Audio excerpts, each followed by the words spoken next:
A graça e a paz, irmãos.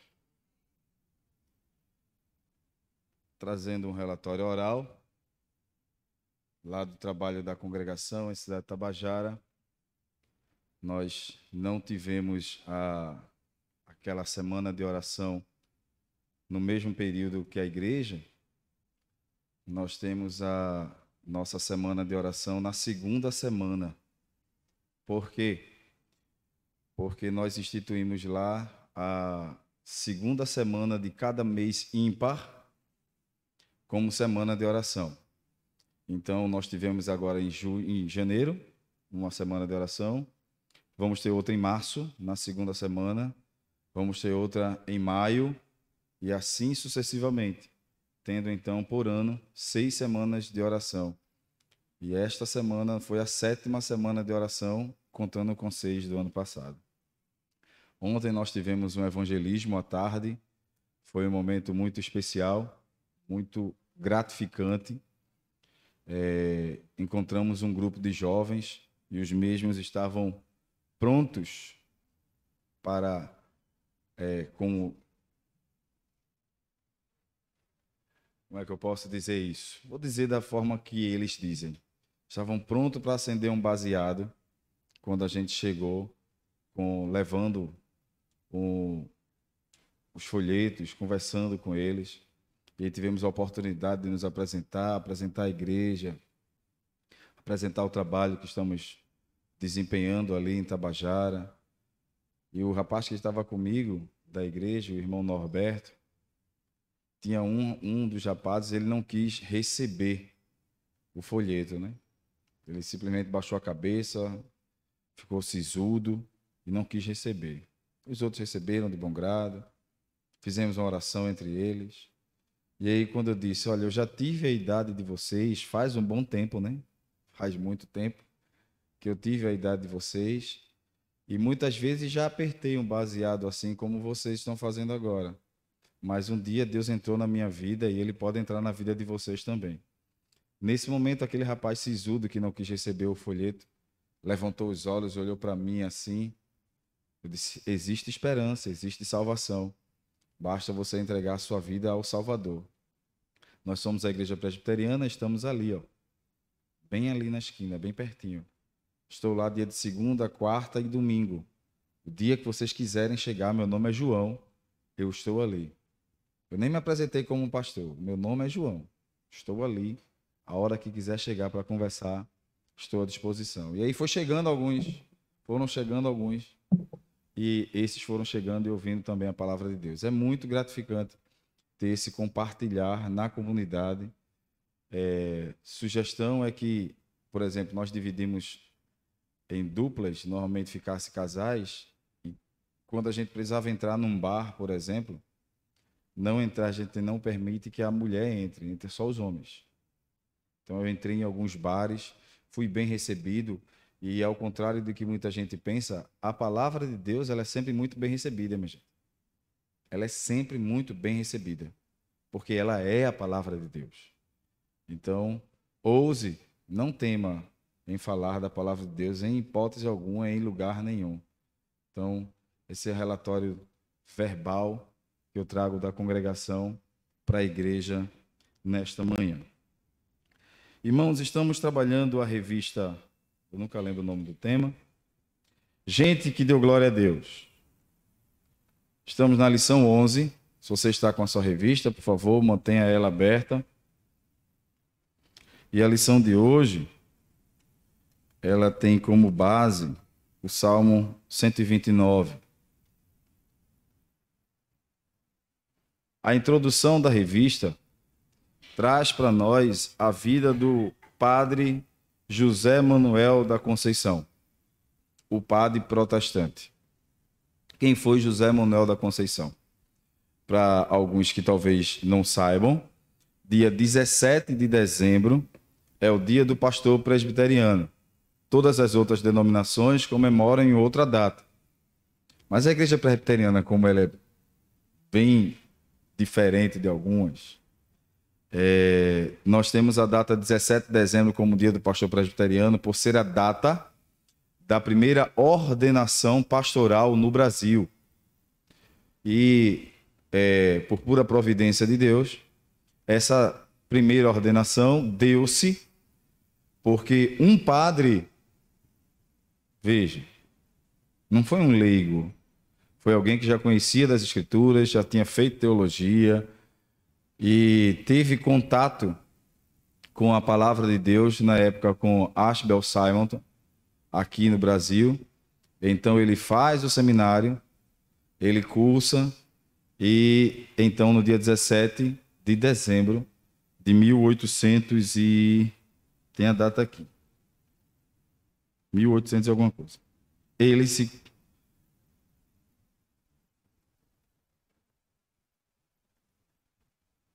1865. Eu não tinha nascido ainda não. 1865 ele é ordenado pastor presbiteriano aqui no Brasil. Primeiro pastor. Daí o porquê. O dia 17 de dezembro, além de ser aniversário da minha sogra, é também o dia do pastor presbiteriano. E José Manuel da Conceição, a revista relata um pouquinho da sua história, um pouquinho da sua biografia. Vocês vão lendo e vão me corrigindo se eu estiver errado.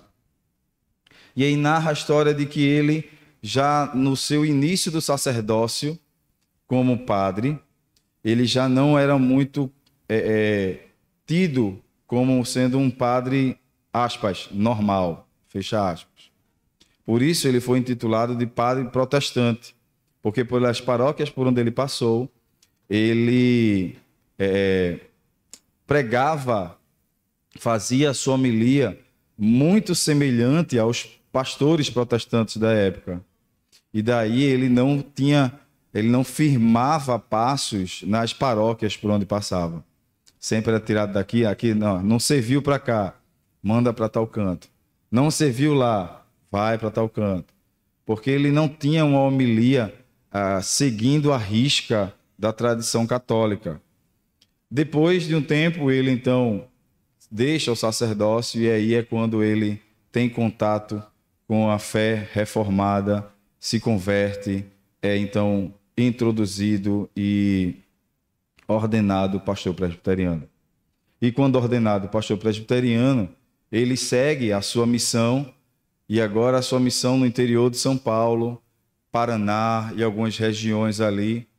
E diz a história sobre este homem de Deus, que muitas vezes ele chega na casa das pessoas, se hospeda, prega, passa um tempo, e às vezes ele saía e ia embora, talvez de madrugada, sem esperar aquele tapinha nas costas, sem esperar aquele que bom que você veio, deixava só um bilhete, muito obrigado por ter me hospedado. Continuou vivendo de forma humilde, continuou vivendo de forma tranquila, e conta a história de que quando ele internado, prestes a morrer, ele pediu para que ficasse sozinho com Deus. Então ele se vira as costas, vira-se para a parede e ali Deus o chama. Essa é a história de um homem simples que se converte ao Evangelho e que teve as suas lutas e que venceu cada uma delas pela graça do Senhor. E essa história ela serve como introdução que o autor da revista traz para entrar na lição baseada no Salmo 129. E ao olharmos o Salmo 129, nós vamos perceber, e eu quero junto com vocês trazer essa percepção, de que o salmista, primeiro, não está falando de si. Então, normalmente, quando nós lemos o Salmo 129, podemos ter a percepção de que ele está falando de si. Mas ele está utilizando-se aqui de um elemento chamado eu lírico ou personificação, quando ele usa a sua fala para falar em nome de. No caso aqui, ele não está falando de si, mas da nação de Israel, como se ele fosse a nação de Israel. Por isso o texto se introduz dizendo: muitas vezes me angustiaram desde a minha mocidade. Ele não está falando das suas angústias pessoais, ele não está falando das suas dores pessoais, mas ele está retratando as angústias e sofrimentos que a nação de Israel sofrera, que a nação de Israel tinha passado. Então vamos ler o texto para nos apropriarmos dele e então entrarmos na lição de hoje. Muitas vezes me angustiaram desde a minha mocidade, Israel que o diga. Desde a minha mocidade me angustiaram, todavia não prevaleceram contra mim. Sobre o meu dorso lavraram os aradores, nele abriram longos sulcos. Mas o Senhor é justo, cortou as cordas dos ímpios. Sejam envergonhados e repelidos todos os que aborrecem a Sião. Sejam como a erva dos telhados, que seca antes de florescer, com a qual não enche a mão o cefeiro, nem os braços o que ata os feixes.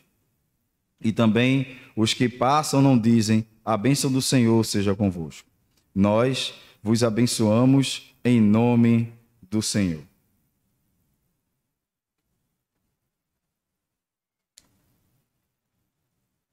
Vamos orar? Bondoso Deus e eterno Pai, rogamos ao Senhor pelas tuas ricas bênçãos e te pedimos que, para a glória do teu santo nome, fales ao nosso coração pela tua palavra nessa manhã, em nome de Jesus. Amém. O tema de hoje, lição 11, servo sofrido, mas fiel. Servo sofrido, mas fiel. O salmo que nós estamos diante dele, que foi lido agora, ele, como eu já falei, ele narra, o salmista está olhando não para o seu sofrimento, o salmista não está olhando para as circunstâncias pelas quais ele já passou até ali. O salmista não está, primeiro que o salmo não diz exatamente quem é que escreve este salmo. Esse é um salmo dentro dos grupos de salmo de romagem, os salmos pelos quais os judeus saíam de suas localidades e iam a Jerusalém entoando esses salmos. Então está dentro de um conjunto de salmos dos quais tem essa mesma característica. Por exemplo, nós cantamos muito aqui o Salmo 125, que está dentro desse grupo. Conhecemos muito bem o Salmo 121, eleve meus olhos para os montes, de onde me virá o socorro. Está dentro desse grupo de salmos de romagem, que eles saíam a peregrinação até Jerusalém. O salmista não está falando de si. Ele não está retratando situações pelas quais ele passou, que ele sobreviveu, angústias, dores, pesares, ou situações que ele tenha sofrido e superado. O salmista está olhando para a história de Israel e utilizando-se, como eu já falei, dessa personificação, desse eu lírico, quando ele utiliza a fala do povo e faz dessa fala do povo a sua fala, como representante da nação. Como, por exemplo, quando nós vamos ao presbitério, o conselho elege um representante da igreja no presbitério. Então, este representante, quando o conselho ou quando o presbitério faz uma indagação sobre a igreja, ele fala em nome da igreja. Ele pode dizer, a igreja presbiteriana de Olinda pensa assim, porque ele está representando a igreja naquele momento. Então, neste momento, o salmista está fazendo esta forma, representando o povo de Israel nessa fala e dizendo, muitas vezes me angustiaram desde a minha mocidade, Israel que o diga. Então, algumas coisas nós precisamos trazer aqui. O salmista está tendo a percepção, lembrando dos sofrimentos da mocidade, da juventude, do nascedouro, da gênese do povo. Que desde sempre esse povo foi um povo sofrido. Lembremos, recordemos como foi o nascedouro desse povo. Deus chama Abraão. E não chama Abraão e coloca ele no berço de ouro, até porque ele já estava no berço de ouro. Abraão já era uma pessoa muito abastada. Mas chama Abraão e diz, vem sofrer. Em outras palavras, ele disse isso. Sai da tua terra, da tua parentela e vem para uma terra que eu te mostrarei. Você vai peregrinar. Você vai andar sozinho. Você vai ter um filho, vai ter que esperar por quase 30 anos para que isso aconteça. Então, se a gente for olhar para a história de Israel do seu nascedouro, a gente já vai ver sofrimento desde esse momento. E aí a gente vai perceber que quando esse povo começa a se concretizar como nação, como povo e como família, eles são levados para onde? Recordem comigo, para onde? Para o Egito. Eles entram no Egito. Primeiro sofrimento que o povo sofre, que redundância agora, né? Primeiro sofrimento que o povo passa foi no Egito. Entrou como irmãos do rei, do príncipe do Egito, e passaram para ser escravos daquele povo. Por 400 anos sofreram. Logo depois, eles saem, passam 40 anos no deserto. E isso é mais sofrer, mais caminhar. E quando chegam então à terra prometida, eles tiveram paz absoluta, não foi assim? Foi ou não foi? E teve o quê? Teve os amonitas, os filisteus, os povos das montanhas, todo mundo ali, a circunvizinhança, contra Israel, perseguindo Israel. Eles não tiveram tanta paz assim. Algum período de paz, mas sempre cercado. Até hoje a região de Gaza é assim, tensa. Até hoje. Passa então, o povo se consolida como nação de Israel, reino de Israel. E agora tem o seu rei, tem a sua cultura, tem a sua economia, tudo muito bem, obrigado. As muralhas de Jerusalém são erguidas, tudo em paz, não foi assim?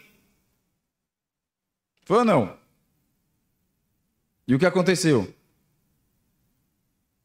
Vamos lá. Escola dominical é escola, então participem. Certo? Foi o que aconteceu. Uma nação dos caldeus. Fizeram o que com eles? Vamos lá, Dona Evelyn. Nabucodonosor. Fez o que com eles?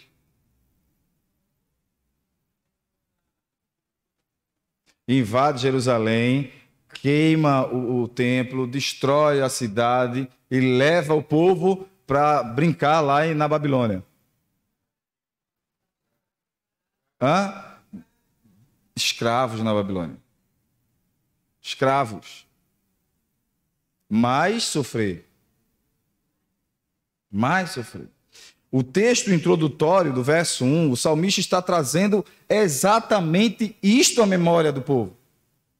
O povo está peregrinando, indo para Jerusalém, para celebrar ao Senhor, para cultuar a Deus, para levar sacrifícios ao Santíssimo, e está caminhando, recordando de que este sofrimento que eles estão temporariamente passando, cansados, caminhando até Jerusalém, não é nada em relação ao sofrimento que a nação já passou. Então, o salmista, ele vai trazer para nós 4 momentos. Eu vou logo para o final da lição aqui, que eu já fiz as minhas anotações. Ele traz para nós 4 momentos na vida de Israel. Primeiro, o sofrer. A nação não foi uma nação que nasceu próspera, que nasceu banhada a rios e prosperou na agricultura e tem um material bélico poderosíssimo, um exército forte. Não. Chegou até isso através de muita dor. E é isso que o salmista diz no verso 1. Muitas vezes me angustiaram. E é interessante que ele no mesmo verso, no verso 1 e no verso 2, aliás, ele repete o termo. E aí vocês vão lembrar que no hebraísmo, a repetição de termo significa uma ênfase forte àquela situação. Quando, por exemplo, nós temos os anjos celebrando a Deus diante dele em Isaías 6, e eles cantam o que para o Senhor? Que Deus ele é santo. Essa repetição de termos, aplicada dentro de um mesmo contexto, indica a ênfase daquela situação, de que aquilo é muito forte. Então, se ele diz santo, santo, santo, ele está enfatizando que Deus, ele é santíssimo. Se aqui no texto ele está enfatizando o termo angústia, e ele repete isso no verso 1 e no verso 2, traz para nós, cai para nós a ideia de que essa angústia não foi uma angústia passageira. Não foi aquela dorzinha que nós sentimos como dor de dente, que embora seja angustiante, mas ela dá e passa. Mas ele está dizendo que foi uma dor constante, uma angústia profunda. Enquanto caminham para Jerusalém, recordem de tudo, de todas as angústias que Israel já passou desde a sua mocidade até aqui. E aqui eu quero fazer 3 ligações. A primeira, a ligação do próprio povo de Israel. De como o sofrimento fez parte dessa situação e desse fortalecimento, crescimento e surgimento da nação. Certo? Segundo, a própria vida de Cristo. A sua vida enquanto homem, sendo 100% Deus, também não foi uma vida fácil. Não foi. Perseguições, acusações, infâmias. Quantas vezes os fariseus incitaram o povo contra Cristo? Quantas vezes em suas falas ele precisou sair para não ser apedrejado? Retirou-se para orar? Apenas dos 12 discípulos, apenas um ficou ao seu lado. Apenas ficou ao seu lado. O mais novo, diga-se de passagem. Aquele que dizia, estarei contigo por onde quer que andares. Eu sou o teu melhor amigo, Senhor. Lembra que eu disse ao Senhor, fui eu que disse, tu és o Deus vivo. E o que foi que aconteceu com este? Negou. O outro não creu, Tomé. Os outros fugiram. E ele ficou só. E agora eu quero também olhar por outro prisma, o prisma da igreja. A igreja não é chamada por Deus. A igreja não é chamada por Deus para viver prosperidade aqui na terra. Você vai prosperar pela sua profissão? Amém. Você vai prosperar por aquilo que você se introduz no mercado de trabalho para fazer? Amém. Mas a igreja não é chamada para ter cofres. A igreja não é chamada para ter regalias aqui na terra e privilégios aqui na terra. Desde o nascedouro da igreja, como nação do povo de Deus, ela sofre perseguição e injúrias. Muitos dos nossos irmãos antepassados foram queimados vivos, levados ao Coliseu para ser devorados por feras. Está lá escrito na palavra. Muitos dos que prosperavam aqui na terra entregaram seus dons, seus bens ao governo, porque Roma entrava na casa daqueles que eram cristãos e tomavam os seus bens. Tomavam os seus bens. Já imaginou você, nossos dias, se o novo Império Romano toma conta do mundo e persegue mais uma vez os cristãos? Aliás, perseguição aos cristãos nunca deixou de existir. E aí você que trabalhou, funcionário público, tantos anos, eles entram na sua casa e dizem, agora tudo é nosso. Você não é cristão? E agora, vai negar sua fé por amor aos seus bens? Ou vai negar os seus bens por amor à sua fé? A igreja não é chamada por Deus para viver abastada aqui na terra. Há um grande engano nos nossos dias. Um grande engano nos nossos dias. De que cristão, também não estou dizendo que você vai ter que viver na miséria, não é isso que eu estou dizendo, tá? Por favor. Mas a ideia de que está se pregando por aí, e graças a Deus aqui não entrou isso, é de que crente tem que viver próspero. Tem que ter carro do ano. Não pode passar por sofrimentos. Não pode ir para a fila do SUS. Pare com isso. Se você ouvir isso por aí, descreia. Repreenda. Não é bíblico. Não está nas Escrituras. A segunda coisa que o texto nos enfatiza é que, apesar do sofrimento, existe uma preservação. Deus preserva o povo, mesmo sendo um povo tão sofrido. Mesmo o povo tendo caminhado por tantos sofrimentos. Observe o que diz o verso 3.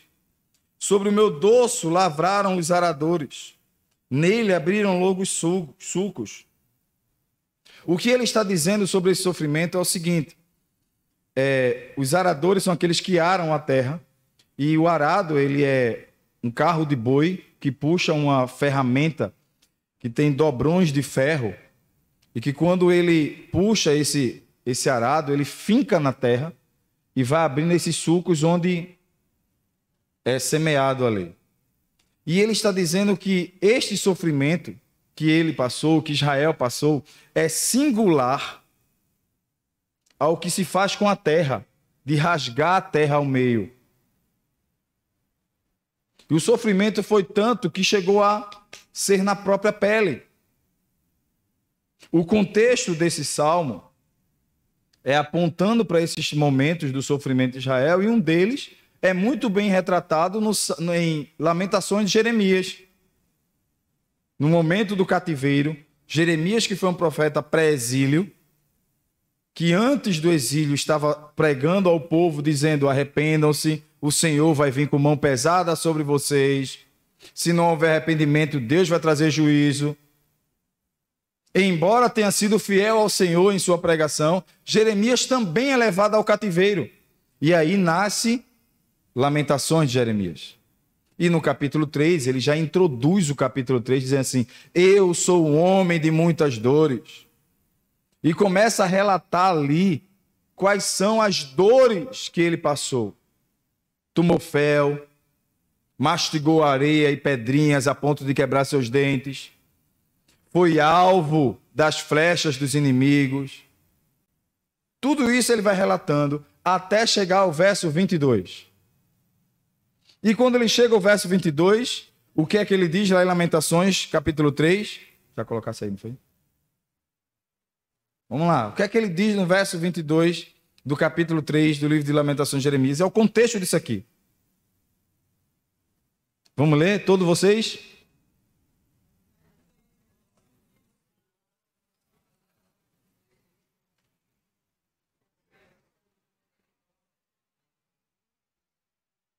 Pode botar o outro verso, que é a continuação.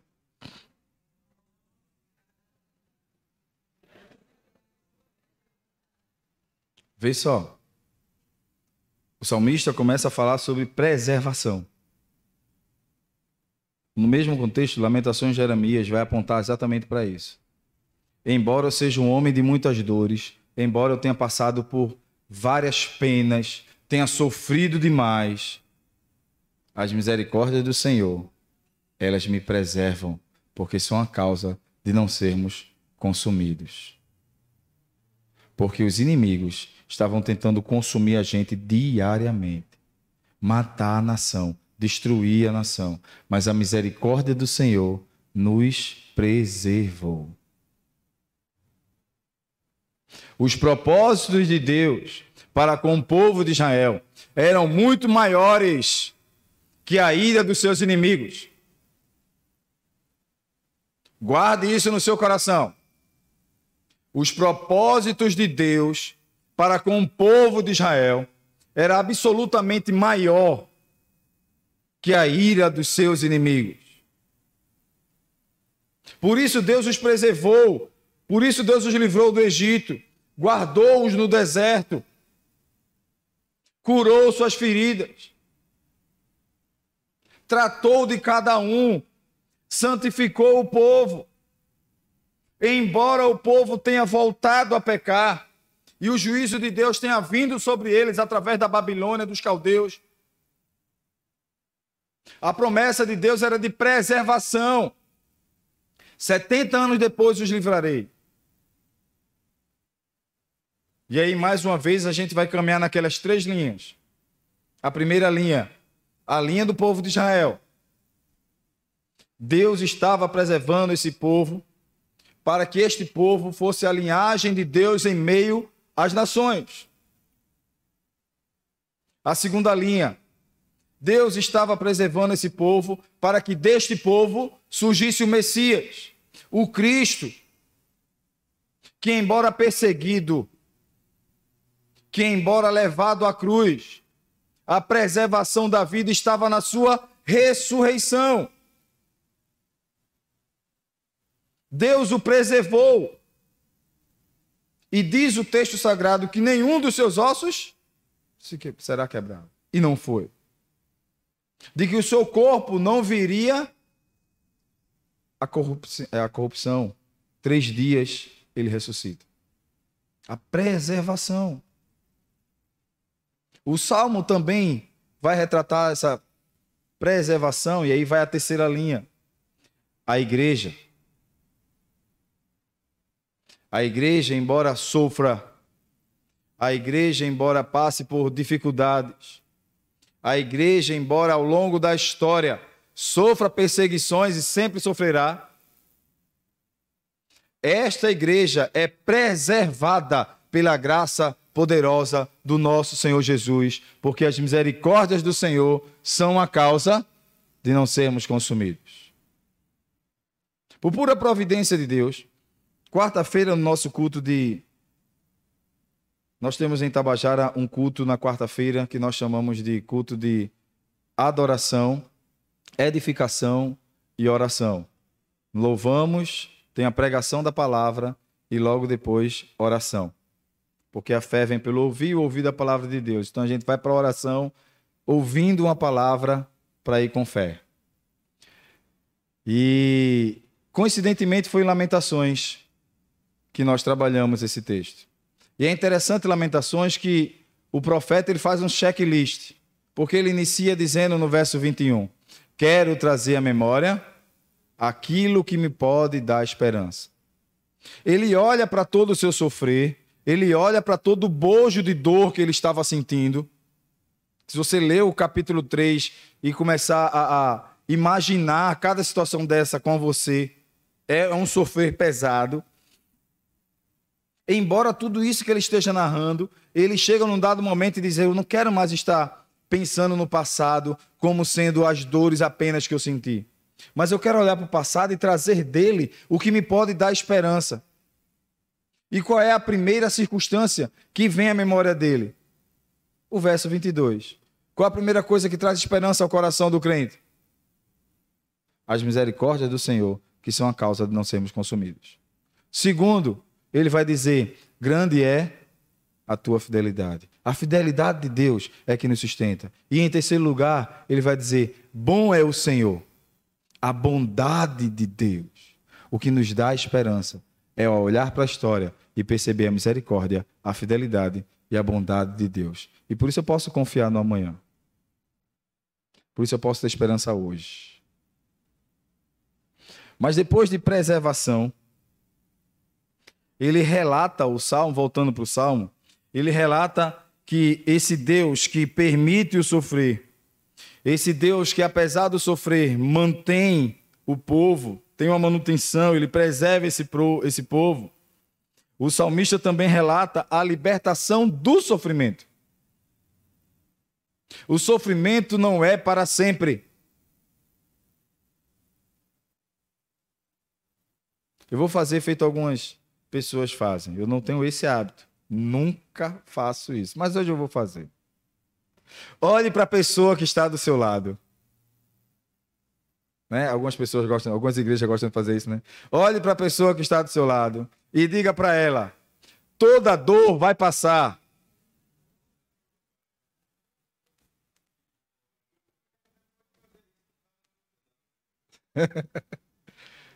Todo sofrimento vai passar. Diga para ela que está aí. Eu não digo para ninguém, ninguém diz para mim, porque não tem ninguém do meu lado. Mas preste atenção.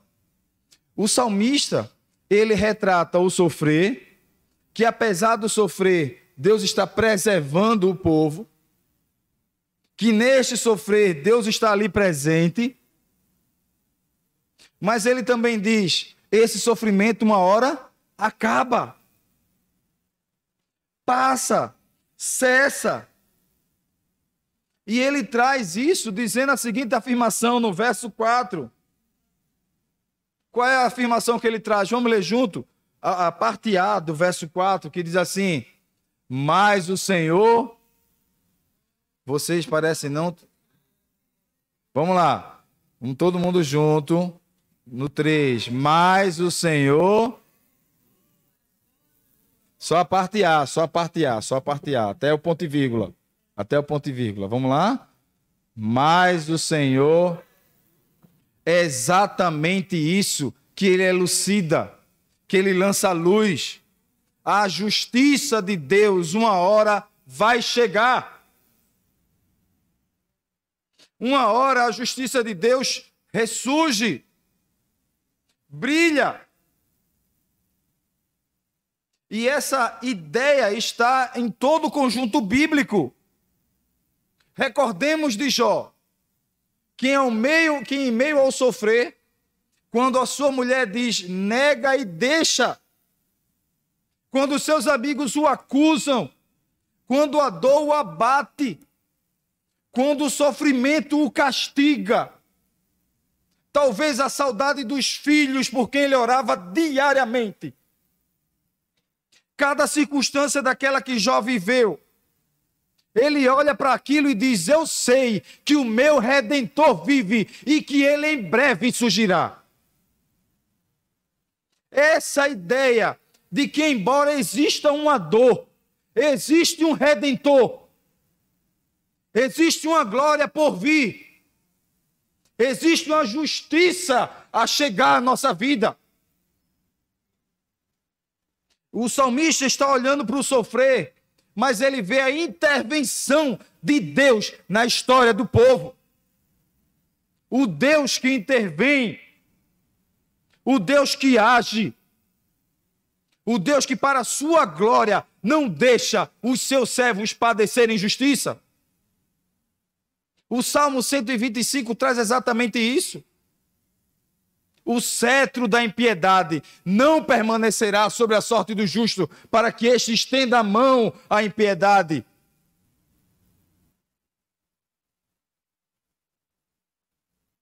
O Salmo 34 também traz isso.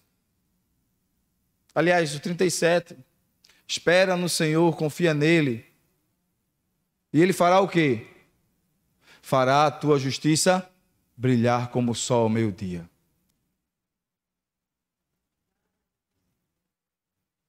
Essa é a ideia. O sofrimento vai passar. A dor cessa. E é interessante aqui que ele usa um termo que ele diz assim, cortou as cordas dos ímpios. Lembre, ele está falando sobre processos de escravidão que o povo passou.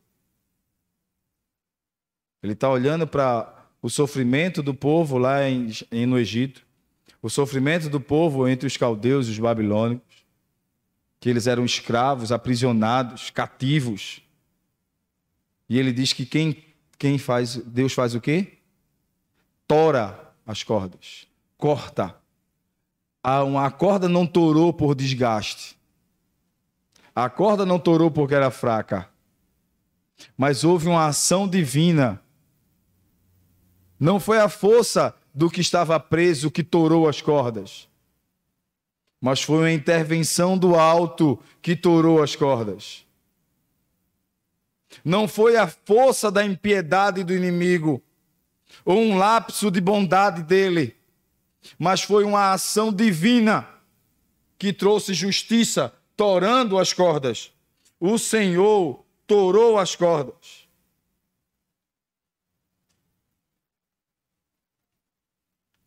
E aí vamos caminhar mais uma vez por aquelas 3 linhas. Primeira linha de Israel. Em toda a história do povo de Israel, em todos os livramentos que Israel passou, em cada um deles, nós podemos ver a intervenção de Deus na vida daquele povo. Cada homem que foi levantado como juiz, como rei, como profeta, como libertador, como guerreiro, Deus o levantou e eles agiram na força do Senhor. Recordemos, por exemplo, de Davi, que diante do gigante filisteu, ele diz: eu vou porque eu me garanto que eu sou forte e faço smart fit. Não foi assim? Foi como? Eu vou na força do Senhor. Tu vens contra mim com espada e escudo, e eu vou no nome do Senhor. Há uma intervenção de Deus ali na vida deles.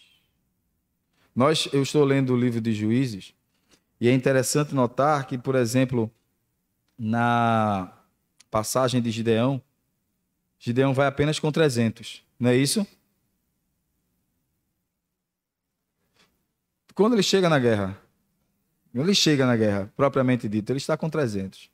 Vem com mais de 30 mil, cai para 20, sai 24, ainda fica um bocado, sai mais um bocado, ficam só os 300. E quantos desses 300 pegaram a espada para matar homens? Nenhum. A intervenção foi apenas divina. Nenhum. O que Deus queria ver em Gideão era a atitude e obediência. Não foi a força de Gideão que venceu. Não foram os 300 de Gideão que venceram. Mas a obediência e a atitude de Gideão fez Deus agir.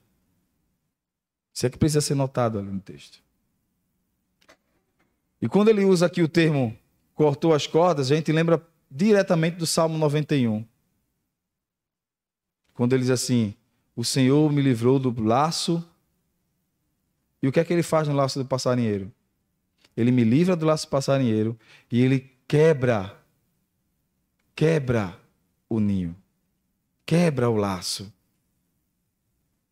O Salmo 146 também traz essa mesma repetição. O Senhor quebra o arco, ele desfaz a guerra. Há uma intervenção divina na vida do povo de Israel. Em todos os momentos na vida da igreja também foi assim. Em todos os momentos na vida da igreja foi assim. E o texto em Apocalipse diz que quando Israel estiver sitiado e todas as nações se levantarem contra Israel, e ali há um grifo meu, não acredito que tenha sido Israel literal, político, econômico, territorial. Mas quando a igreja estiver perseguida e não tiver mais, aspas, esperanças para a igreja, a Bíblia diz que ali é que Cristo volta. E aí existe a grande intervenção de Deus na vida da igreja, porque todo sofrer acabará ali. E está escrito lá em Apocalipse capítulo 5, e enxugará dos olhos toda lágrima. Acabou o sofrer. Lágrima é representatividade de dor, de choro. Mas a Bíblia diz em Apocalipse que quando Cristo vier e redimir totalmente a sua igreja, toda lágrima será enxuta. Todo sofrer cessará. Existirá uma libertação plena, perpétua, definitiva. Todo sofrer que nós passamos como igreja vai cessar. E por fim, a vingança de Deus sobre os algozes. O próprio Deus que permite o sofrer, que preserva o povo neste sofrer, que liberta o povo deste sofrer, é o Deus que traz juízo sobre os que promoveram o sofrer. Os elementos utilizados pelo salmista para recordar disso, ele vai usar de uma oração imprecatória. E aqui eu preciso trazer algo importantíssimo para nós. Orações imprecatórias, elas são feitas e vamos encontrar ao longo da história, na história teológica, na Bíblia toda. Mas essas orações imprecatórias, elas não são realizadas porque o salmista está indignado contra alguém.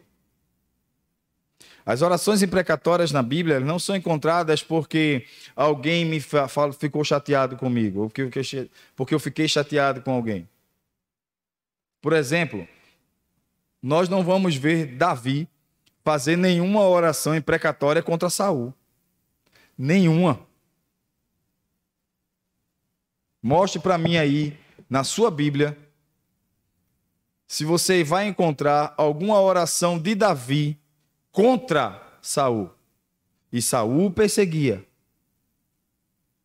Colocou exércitos contra Davi, para perseguir Davi. Saul não falou mal e lançou uma fofoquinha sobre Davi, não. Às vezes a gente fica chateado com isso, né? Saul botou exércitos contra Davi. Se esses exércitos encontrassem Davi, eles iam fazer o quê? Matá-lo, executá-lo. Hoje alguém fala mal, olha diferente para a gente, já está chateado. Ou por um mal entendido, já fecha a cara. Está na hora de repensar seu comportamento cristão sobre isso. E achar que isso é perseguição. É não. Não é. E aí, as orações imprecatórias, elas são feitas e dirigidas pelos servos de Deus contra as nações que se levantam contra o Israel de Deus. Contra Jerusalém, contra o templo, contra o Deus de Israel. Eu já participei de muitos momentos, e eu não vou dizer a denominação, mas em muitos momentos eu ia para alguns encontros de oração e as pessoas diziam assim: Senhor, aquele meu vizinho, abre cova, Senhor, para o meu vizinho, baseado nas orações imprecatórias. Deus não vai trazer juízo sobre alguém porque você não gosta. Ao contrário, a Bíblia diz assim: se o teu inimigo tiver fome, dá-lhe de comer. Não é deixar ele passar fome, não. E se ele tiver sede? Porque fazendo assim, amontoarás brasas sobre a cabeça dele. É porque a cabeça dele vai ficar fervendo, dizendo assim: eu faço mal contra ele, ele só faz o bem para mim. Eu falo mal dele, ele só faz bem para mim. Quando eu precisei, foi ele que estava ali para me ajudar. Essas são os montes de brasa que colocamos sobre a cabeça daqueles que consideramos inimigos. É isso que a Bíblia está dizendo. Ao contrário, não está dizendo para a gente fazer oração imprecatória. Abre cova, Deus, leva. Não, nada disso. Mas as orações são feitas quando estes se levantam contra o propósito de Deus na vida de Israel. Quer ver uma oração imprecatória que Cristo fez? Vou dizer a vocês. Quando Davi, nada a ver, Davi. Quando Pedro diz assim naquele momento em que Jesus pergunta: quem dizem que eu sou? Aí Pedro diz o quê? Mas logo depois, Jesus começa a narrar que era necessário que ele morresse, que ele fosse levado pelos judeus, sofresse e então fosse crucificado. Qual foi a fala de Pedro? Qual foi a fala de Pedro? Não, Senhor. Nunca, jamais, em tempo algum. Menos eu. Qual foi a oração que Cristo fez ali ou a repreensão que ele deu? Arreda Satanás. O que Cristo estava dizendo ali era: o propósito de Deus não vai ser descumprido. Essa é a vontade que Satanás tinha, que o Cristo não morresse. Que ele não morresse justo como morreu pelos pecados dos injustos, Por isso ele repreendeu e disse: arreda, sai daqui. Não foi contra Pedro. Não foi contra Pedro. Entenda isso. E aqui nesse momento o salmista está explorando e nos dizendo sobre que o Deus que traz, que permite o sofrimento, que preserva no sofrimento, que liberta do sofrimento, é o Deus que traz vingança sobre aqueles que promovem o sofrimento. Porque veja o que diz o verso 5. Sejam envergonhados e repelidos todos que aborrecem a quem? A Sião. Sejam como a erva dos telhados, que secam antes de florescer, com a qual não enche a mão o cefeiro, nem os braços o que ata os feixes. O que ele está dizendo é que Deus não os abençoe. Que esses que nos promoveram o mal à nação de Israel, que eles como nação não prosperem. Eles nos promoveram o sofrimento, tudo que nós passamos. E ele está vendo isso baseado na própria história.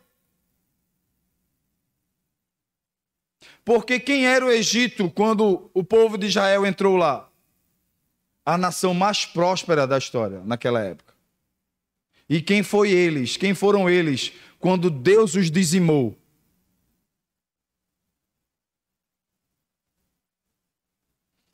O povo que estava perseguindo o povo de Deus no deserto.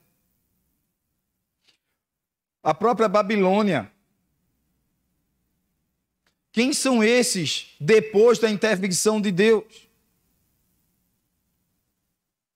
O salmista está olhando para a história e está dizendo: aqueles que promoveram o sofrimento para nós, embora tenha sido por permissão de Deus, que Deus tenha trazido...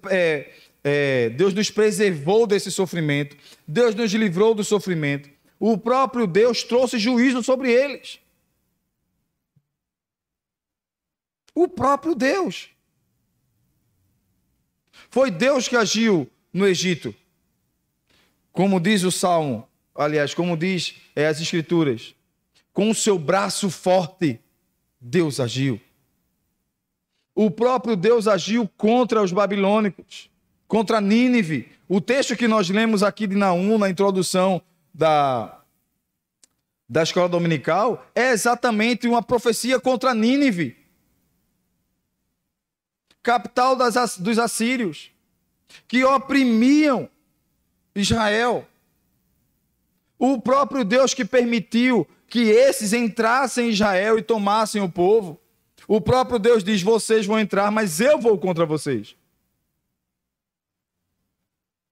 Então é preciso entender que toda e qualquer circunstância está nas mãos do Senhor.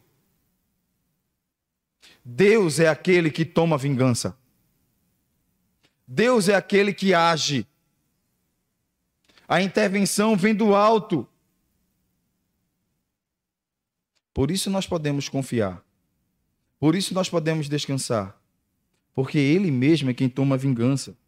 O salmista está fazendo uma oração olhando para a história, olhando para o passado, e nessa caminhada de romagem até Jerusalém, lembrando ao povo de que Deus não vai fazer prosperar aqueles que se levantaram contra Sião, contra Israel, contra o seu povo. E ele traz aqui a seguinte figura de linguagem. Eu não sei quantos já passaram por cidades do interior, onde o pessoal coloca aqueles... tem umas plantas que a gente chama de bucha natural, né? Aquelas plantas que ficam no telhado ou no muro. Não é? Conhece? E aí, quando bate o sol, por não ter raiz aprofundada, o que acontece com a folhagem e os galhos daqueles? Secam. A ponto, e ele diz assim, de forma que não enche a mão o ceifeiro, aquele que vai colher não vai ter muita coisa para pegar, porque eles não vão prosperar. Feixes são largos e é para ser carregado nos ombros. E ele está dizendo, aqueles que vão fechar os feixes, não vai ter como abraçá-los, porque não vai ter muito.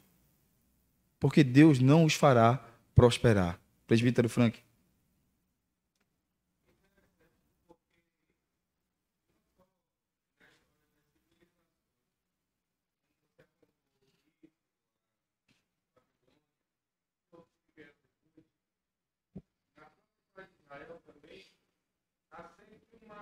Conexão entre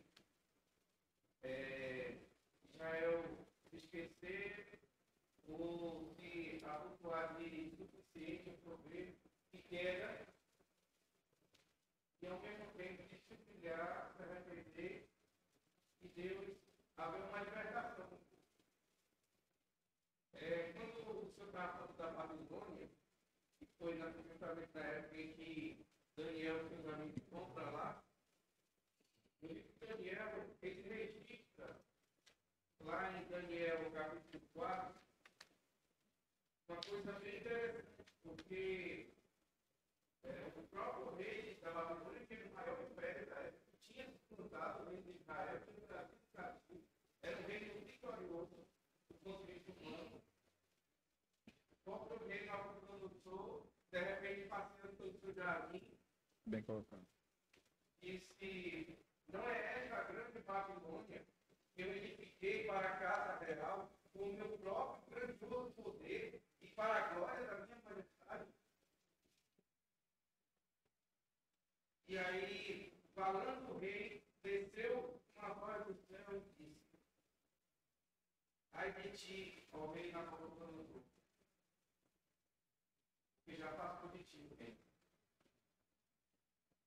E aí, eu não vou ler o relato inteiro, mas diz que ele foi humilhado de uma tal forma que até com os animais que não ele comia. Deu uma loucura dele.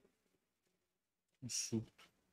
E aí que no final daquele dia, e aí o que fala, eu Nabucodonosor levantei os olhos para os céus, tornou a vir o entendimento que eu bem disse ao Altíssimo.